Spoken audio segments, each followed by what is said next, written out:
Here we are live from Mike Lindell's the Plan Revealed conference here in Springfield, Missouri. I'm with Sandy Kiesel. Sandy, thank you so much for being on there. I really appreciate it. Thank you so much for having me. I tell you, you're with what's your group called in Michigan? Election Integrity Fund and Force. I like that. All right. So you've got a story that you share with me. I'm trying to share as many stories as I can on my channel with people who have all kinds of stories. I say it that way because everybody thinks of election integrity as just being about the last presidential election, but when they hear all the individual stories, they realize how bad our elections are. What's the story you were sharing with me off camera? Well, you're exactly right. We do have a story to tell, and you know, every day we learn a little more. Yeah. And we're an organization that's nonpartisan, so it's not about the election. Is it about 2020? Trump? It's not about Trump. Okay. It's about transparent and trusted elections. And whether you think the election in 20 or 22 were stolen or not, they certainly weren't transparent. That's right. You know? So you're telling me Michigan, we keep hearing stories, was Michigan, the Michigan election, was it a good election, a bad election, fair, honest? Have there been recounts? Has there been any sort of So we just did a recount on the 2022 election. Okay. So that completely takes Trump out of the picture, right? Because he wasn't running in 2022. And when we did the recount, we recounted 2 proposals, over 500 different precincts in Michigan. It was one of the largest recounts ever held in Michigan.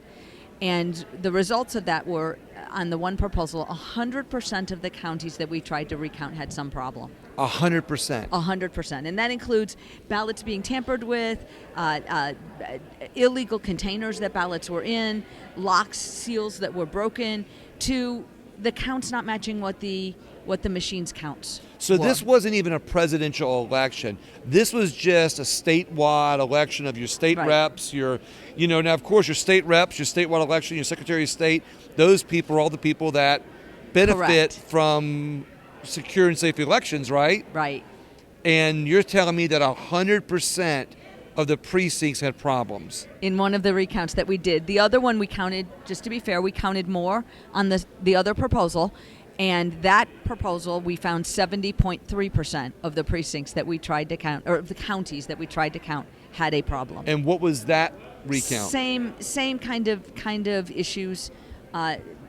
Ballots that were tampered with, containers the seals were broken. And of course, in Michigan's law, if a seal is broken, then it means that the count that was counted in the election on election day is the count that stands. So if you want to tamper with an election and you change the count, then all you have to do is tamper with the container so it can't be recounted and the election day results stand.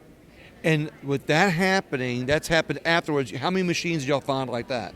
Well, they were tampered with? Well, 70.3% of the counties we tried to do were either tampered with, missing ballots, the counts didn't match the machine counts. It had a problem, whatever that problem was. We do have the data on exactly how that breaks out, but that gets into the weeds a little bit. This is really simple. So without getting in the weeds, how can somebody see that information?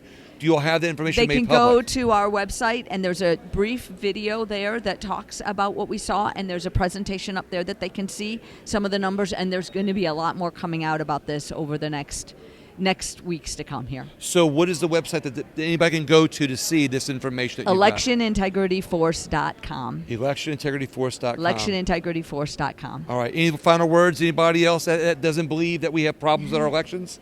Well, I think that it's really clear. We started looking at the qualified voter file, and we had about 1 million more voters than we had driver's licenses. And we also have about 107% of our citizens of voting age population registered to vote in our state. So 107% of people that are eligible to vote voted. Are registered to voters.